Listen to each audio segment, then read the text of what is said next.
something is about to happen with podcasting. Are you ready? Okay, so I know that was like kind of dramatic. Like it's a little bit more dramatic than how I typically start my content, but I want to give a shout out real fast to Creator Hooks Pro. They are not a sponsor. I'm not even an affiliate for them, so I'm just giving them an actual shout out. But they helped me come up with the title for today's episode, and I was like, "Ooh, I like how dramatic that is." And so, what I did is I planned all of the content for today. And then I was like, oh, I've got to get a really great, like, grounding title. And so something is about to happen with podcasting. Are you ready? Felt right. Because when I'm recording this, we're at the end of the year for 2024. And so many of you are looking at 2025. Like, what do I want to do? What are some of my goals? Many of you have said to me, like, I want to add video to my podcast, or I want to show up more on social, or I'm finally going to build my email list. And I think all of these are fantastic, but I want to really dive into, so this is one of the things that of course I had my handy dandy chat GPT help me plan this episode. And one of the things that I really thought about was what worked in 2024, what's going to continue to work in 2025, but what are we kind of leaving in the past, right? Like, what are we going to leave in 2024 that maybe isn't serving you or isn't really going to be the standard going forward with podcasting? And I have some very specific examples that we're going to walk through, but something is happening. Like, we're going into a new year. And I mean, if anything, I think about the last few years and how much the landscape has changed for tools and processes and workflows, and what we do today is different than what it was just a few years ago. So we're going to dive into all of this in today's episode. So let's get right to it.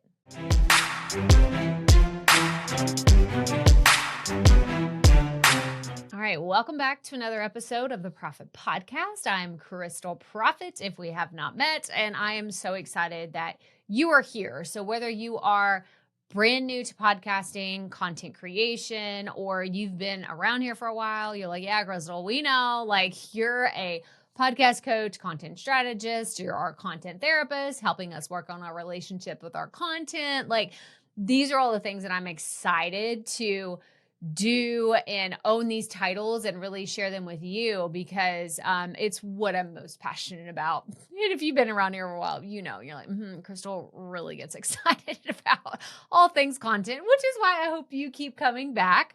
But I kind of want to set the stage for what we're talking about here today, because we're going to reflect on this past year of podcasting, for my content as well as your own. So I have some kind of prompts and questions. So if you're a journaler or you want to open up a Google Doc and take some notes, put some notes in your phone on your app, if you're out on a walk, like whatever, like I want you to really use this episode as a reflection of what's happened in your content in the last year to kind of catapult you into 2025 and beyond. So when we're looking at this, I want to think about adapting to what's changing in our environment. I'll go over a few key things that I've noticed really shifting in the last few months. And then, so we're going to talk about how podcasting is changing, what challenges I faced and you have faced as well that we maybe need to overcome or leave some of that baggage in 2024, and then practical steps to stay ahead of the curve of what I believe is happening in our industry. So, sound good? Okay, so let's take a few minutes and reflect on 2024, right? This is segment 1, reflecting on 2024. And just without even looking at my notes, like what has stood out to me this year is being so much more flexible, which I feel like I'm pretty flexible already when it comes to creating content, when I'm recording, what I'm doing. If you've been around here, like, you know that I'll record when I don't have the best setup, or maybe it's not like the best, aesthetics or whatever, but you can bet your bottom dollar we stay consistent around here. Like, that is one thing that I am known for. I'm very proud of.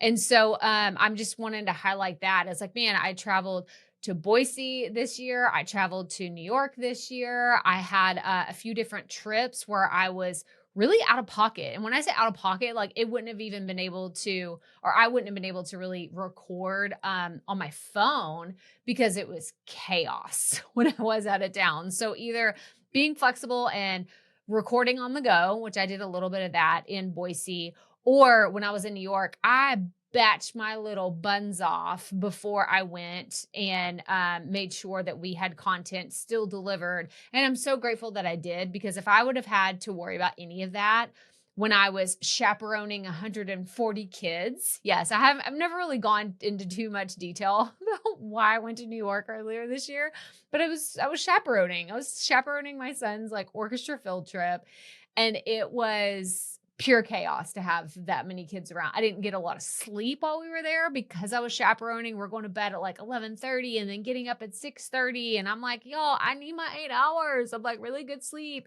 And I usually don't sleep super well when I'm traveling anyway. So it was just like this whole, I'm so grateful I did not have to think about content once while I was in like New York and then traveling any other time. So that's like a big standing out to me. But I encourage you to look back, like what were some of your really big wins this year? So what were some of your big wins? One of mine that I'll share. I feel like we're like in a sharing circle now. Like, so let's pretend like we're all sitting like crisscross applesauce, and we're sitting in a little circle. And it's like, okay, Crystal, it's your turn. Then we're gonna go to Carrie. Then we're gonna go over to Jay, and then we're gonna go over to Leslie. Like, we're all gonna share, but I'm just sharing, and I'm hoping that you're gonna go and jot these down in your little notes. But one of my biggest wins, I feel like I did really well with sponsorship revenue this year, like blown away by how many opportunities came my way, how many different partnerships I was able to secure. Some of them were one time, like it was a one off, like, hey, we want you to do this for us and then we'll see, and it didn't really lead to anything. But man, I learned so much, so much about what I want to look for in future partnerships, but also what I really don't want. And that was really helpful. So for those of you exploring monetization and sponsorships, or even any kind of partnership that you may have, I encourage you to write down all of your lessons learned, even if they're not all great. Like, I think some of us are hesitant to write down, we had this terrible experience and you're just like, oh my gosh, I just want to move on.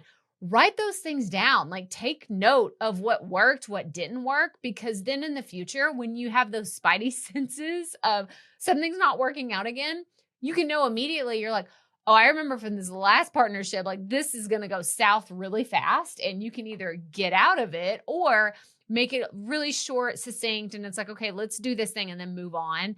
And so that was something that was a big win for me, is having a lot more sponsorship experience this year. So it wasn't just about the revenue. Of course, that was fantastic, right? Like making more money for creating content for other people. Like, yes, it's what I love to do. I love creating content, and I made money, win across the board. But I also learned so much. Like, now I'm much better at negotiating. Now I know proper contracts. Now I know just how to do this a lot easier. So now I can teach it to you. Now I can tell other people about my own experience. And that just feels really good to have that experience now in my back pocket. Whereas previously, the last few years, that was a huge question mark for me. So when people came to me and asked me about sponsorships, I was kind of like, oh, I don't know. I don't know. You're going to have to go ask someone else. So that feels really good. What challenges did you face? So for me personally, challenges that I had were, I would say, like trying to stay consistent, which I think this is everyone's problem, right? It's everyone's dilemma. But I think that I was trying to overcommit myself to consistency in a way that it ended up being too rigid, and I wasn't allowing myself to be more flexible. So let me give you a great example. I would set aside like a batching day. Then I would get to that batching day where I'm like, I just don't really feel it. But I was like, no, you're going to stick to this because you set aside this calendar day to do batching. Then I would force it. And I'd watch that content back or listen to it back. I'm like, oh, I could tell like she felt forced. I'm talking about previous version of myself. I'm like, that version of Crystal felt very forced, and it didn't turn out to be the best piece of content. And so that was one of the things that I realized. I was like, oh, I still need to give myself grace, and I need to give myself permission. One, to not have every piece of content, like hold it in this like high regard of like everything's going to be, a home run. Like I'm going to knock this out of the park every single time. You're not. And that's okay. Like that is okay. You don't have to have every single piece of content you ever create be this thing that is like, oh my gosh, like that was a masterpiece. I don't ever feel that way about my content. Like I'm always probably overly critical or really judgmental about like, that could have been better. I could have said this thing, or, oh man, I didn't include this story. I wanted to include this story. This was the thing that would make it so incredible. But guess what?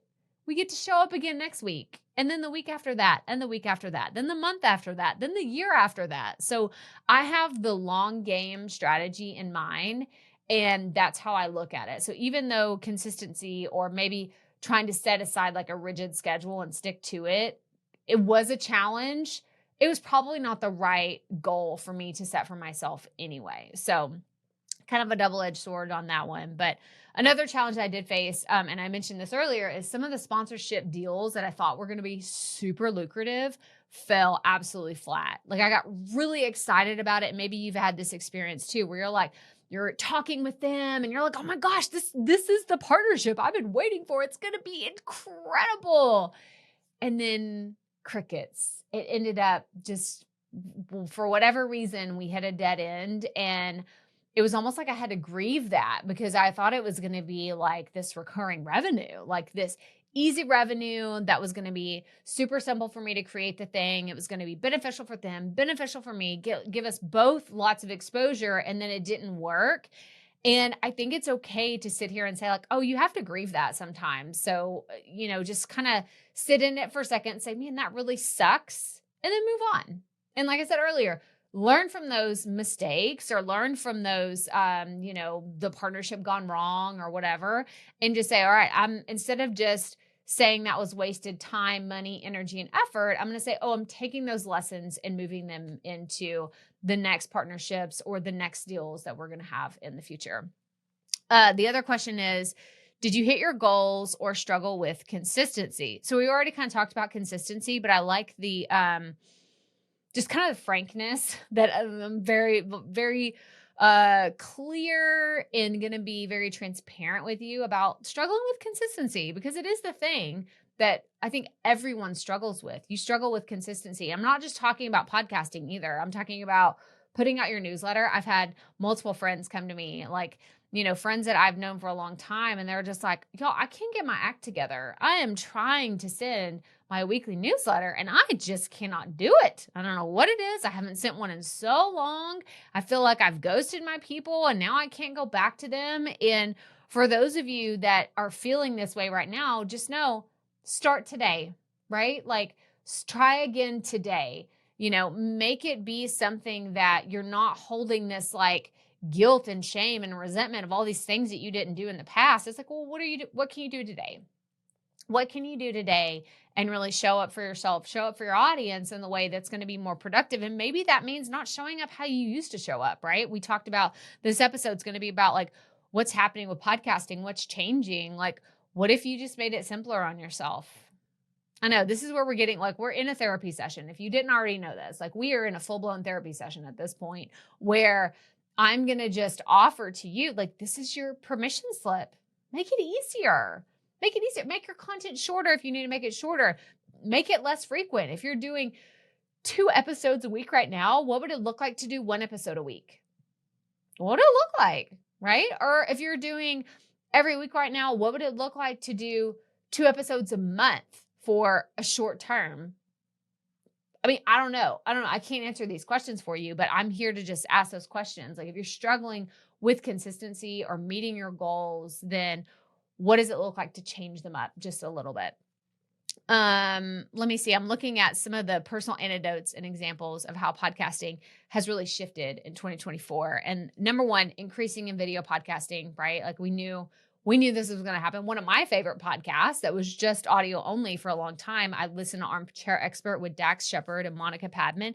They were just audio. They are video now, and I am here for it. I love it so much. I love that I have the option to watch them on YouTube. I love seeing them in their space, and I really didn't think that I would watch them as much as I do, but I love it. I love watching them. So I just have to say, like, I'm here for all the video podcasting, and I hope that more of you kind of jump on the bandwagon because it's a really cool way to connect with your audience. And I think that it's still worth having that YouTube integration, whether it's just your podcast RSS feed, which we have content on that. Go watch that YouTube video that we put up recently about it. But we've been putting out a lot more content around video podcasting because I think it's super important. But the other one is the niche specific communities. So we did this, right? We moved our whole platform over to Mighty Networks because it's focused on community. We're actually having conversations, and this is what's so incredible to me. So we moved over and created Podcasters Connect, which you can go to crystalprofit.com/join, JOIN, to learn more about Podcasters Connect. But I created this space because I didn't want it to live on social, right? I wanted it to live off of social, off of these other platforms where there's a lot of distractions, where if you go there, that's the only thing you're going to see, right? You're not going to see cute baby pictures. You're not going to see, I mean, unless someone's content is about babies and their baby pictures, like that's a different story. But it's not all these distractions. Like, you go there with intention to this very specific community to get that thing from it. I've seen health and wellness communities pop up this way. Marie Forleo, like, she created a platform on Mighty Networks. I think it's called the Dream Club. And this is a platform where you go there and that's what you get. Like, you get business advice, helpful tips from her. You get, I think she does like meditations or some kind of mindfulness around mental health and what that looks like for entrepreneurs. So I'm just saying, like, all these really niche specific communities are still booming, and I think they're going to continue to rise in 2025. But interactive podcast and AI, I mean, this is do I even need to say that? Because AI is here, and that, oh my gosh, y'all, I'm adjusting my chair like real time. Jay, leave that in. Sometimes he'll cut whenever there's things. It's like, oh, Crystal, do you really want to show people that you're struggling with your chair? So I'm recording this before Christmas, so I'm adding that to my my Santa list. Is Mama's hoping she gets a new chair for Christmas because this one is awful. But I want you to reflect on this, right? For this, like, reflecting on 2024, this is the question. What was one strategy you relied on in 2024 that might need updating or rethinking for 2025? This one for me is I'm looking at a different way to grow my email list in 2025. And there's a few different ways. I think I'm a little nervous to share it because I haven't decided if I'm going to do it yet or not. But I'll go ahead and share it because I do think it's very lucrative. And I think that it is something I'm going to explore seriously. But it is referral newsletters. So I'm a part of a few of these where it's like there's a platform built into ConvertKit. Excuse me, I just said ConvertKit. It is Kit now, ladies and gentlemen. That was my branding mistake, right? Kit. It's built into Kit, and it's called Spark Loop.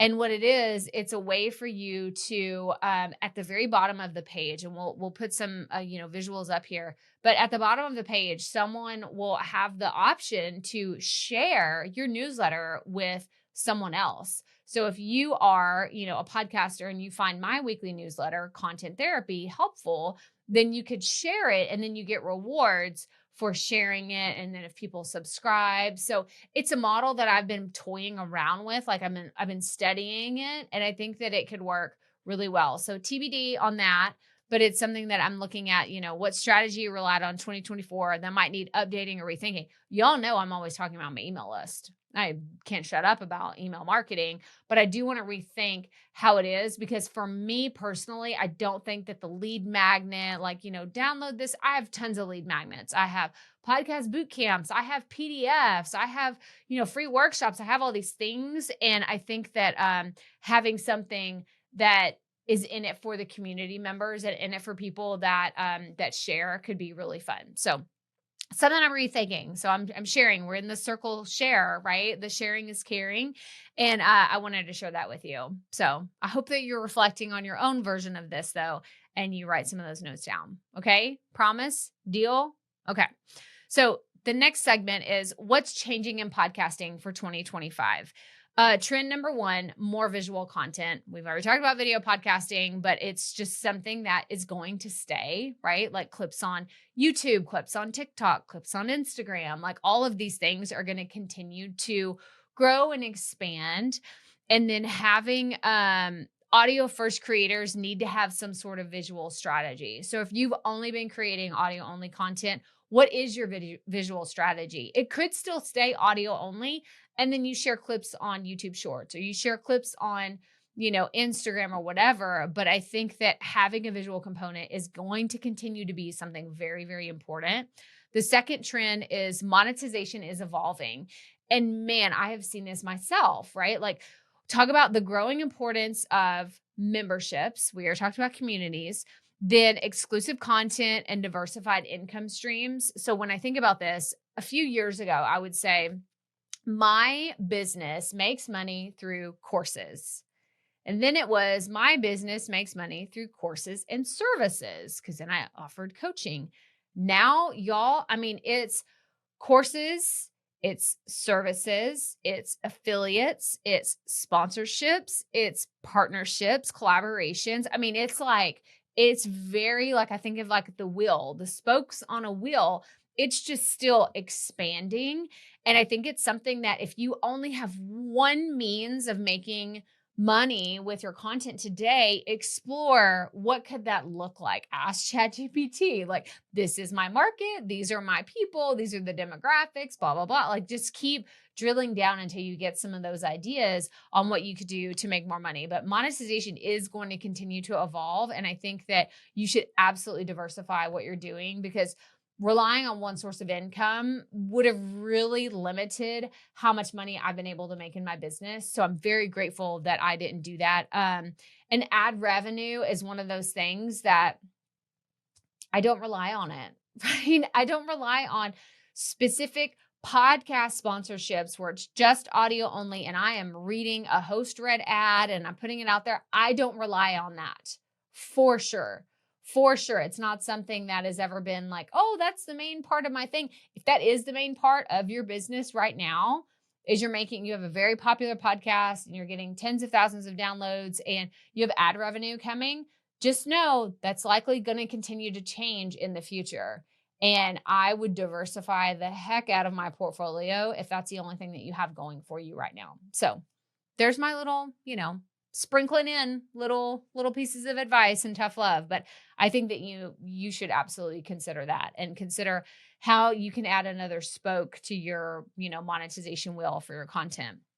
Trend number 3 is content strategy will matter more than ever. And now when I think about content strategy, I zoom out and I look at, where am I creating content? Like, absolutely must create on these specific platforms. And then how am I connecting those platforms together? So for example, I told you earlier, it's like, oh, if you're interested in Podcasters Connect, go to crystalprofit.com/join. I didn't just tell you about my membership. I also told you about my website.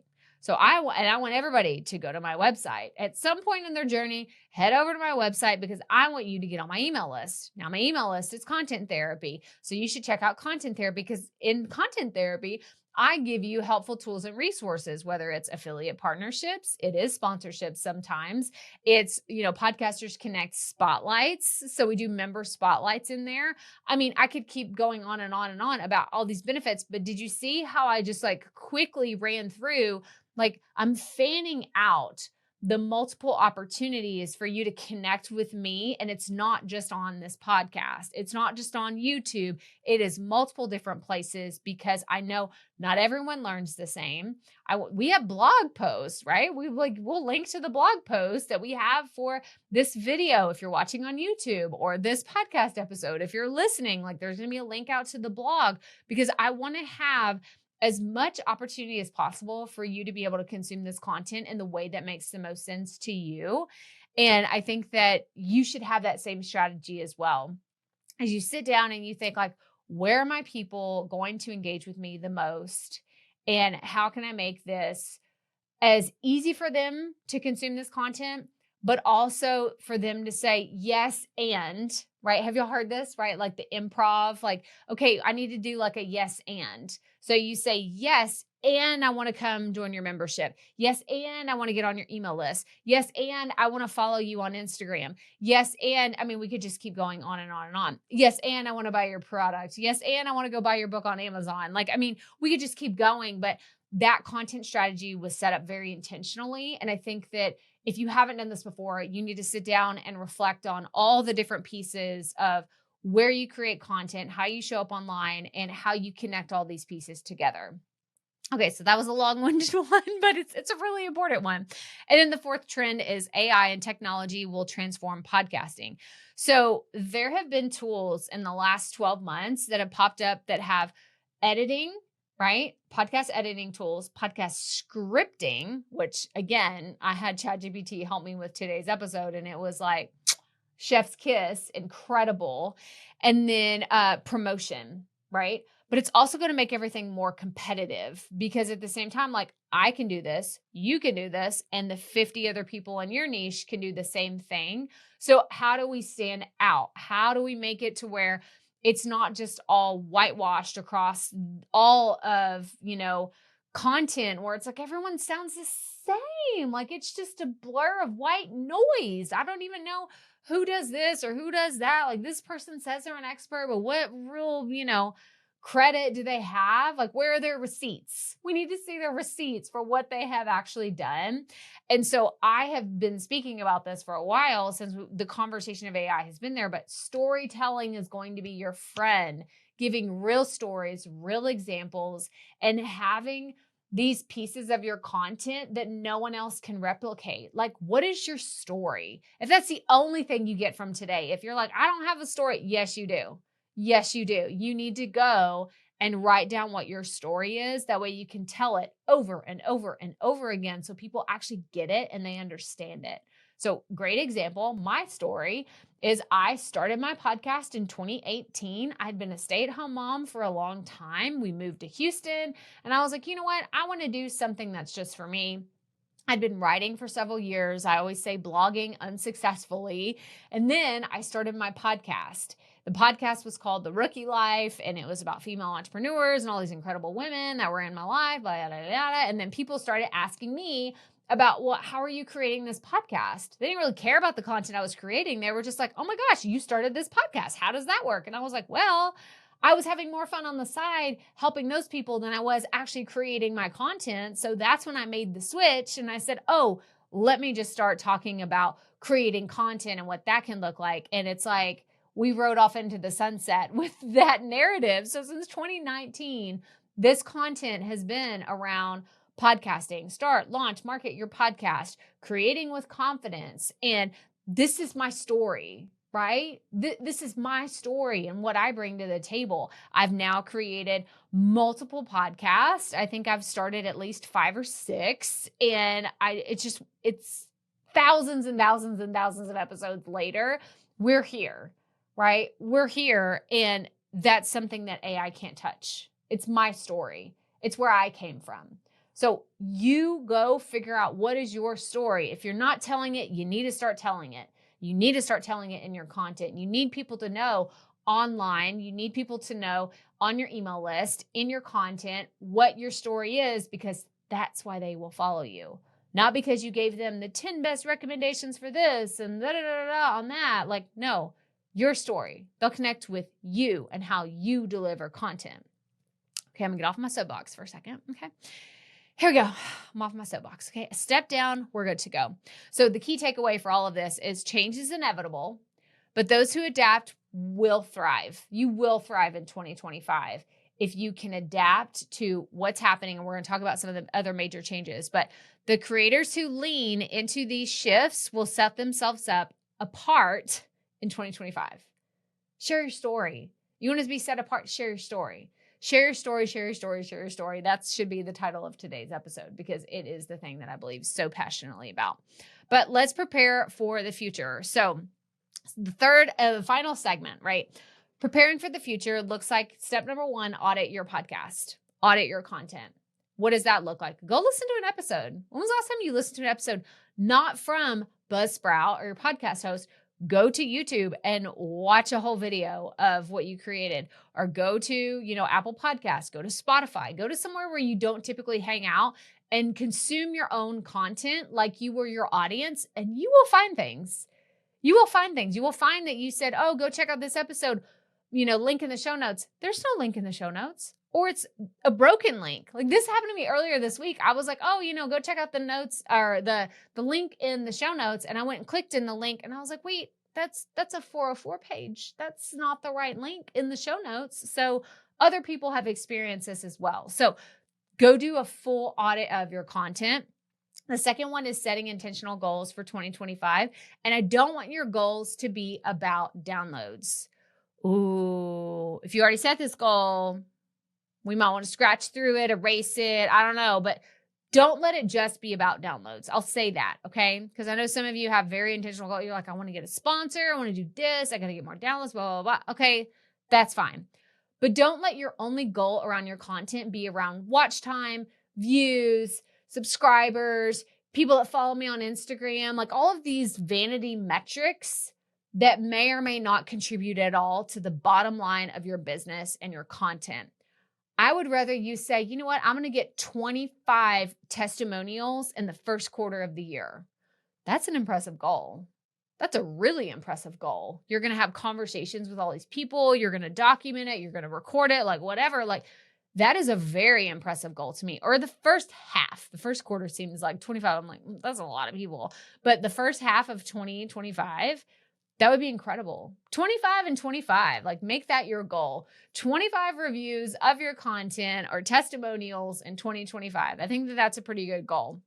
So if you don't have one, like you can still mine, like just go forth with that one, but don't let it just be about content downloads, content metrics. Another one could be systemizing. If you haven't done that, or working on your workflows, that could be really helpful to someone if you feel things are very chaotic right now. I would lean into that as well. And then investing in community and resources. Of course, I've already talked about Podcasters Connect, but this is a plug for it. And I'm going to tell you, like, y'all, there's a free version of the membership. Somebody wrote in the other day and they're like, oh, I didn't realize that there's a free version. Yes, there's 3 different tiers of joining Podcasters Connect. So we have a free version that allows you a few features in the community. Then we have a monthly subscription version where you can pay every single month. So if you just want to test drive it and see what we're all about, then come hang out with us. And then we have an annual version where you pay upfront for the full year. Then you get the benefits of getting the discount on 2 months, right? There's 2 months out of the year you don't have to pay for. Plus you get other perks, like you get a sponsored newsletter, and we have other promotional features that are just available to our sponsored members, our annual members in the membership. So crystalprofit.com/join, check out Podcasters Connect, and come join the free version, right? If you're like, I don't know if I'm ready, come join the free version. Come test drive us, see what you think about it. But as a wrap up, the last question is what's one change you're ready to make in your podcasting approach for the new year? What's that one change? Is it video? Is it recording shorter episodes? Is it planning ahead more? Like, what is the thing that you can commit to as we're approaching the new year? Like, what's something that you want to take into 2025 that you're like, I really want to make this one change because I think it'll make all the difference. For me, it's continuing to take months off out of the year. When I say months, I didn't say days or weeks, months off in the year where I'm not creating at all and I'm spending intentional time with my family. I already do this a little bit, but I'm thinking I need to do it even more.